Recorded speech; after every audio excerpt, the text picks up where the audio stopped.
இப்போ எல்லா மசாலோட அப்படியே மிக்ஸ் பண்ணணும். மிக்ஸ் பண்ணால் அவ்வளோதான். இது முட்டை பொரியல் மாதிரி பன்னீரில் பண்ணுறதுங்க.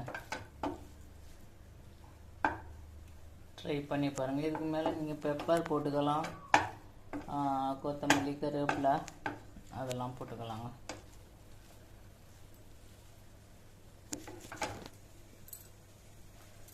ஓகேங்க, பாய்ங்க. என்னோடய சேனல் பிடிச்சிருந்தா லைக் பண்ணுங்கள், ஷேர் பண்ணுங்கள், சப்ஸ்கிரைப் பண்ணுங்கள். பாய்.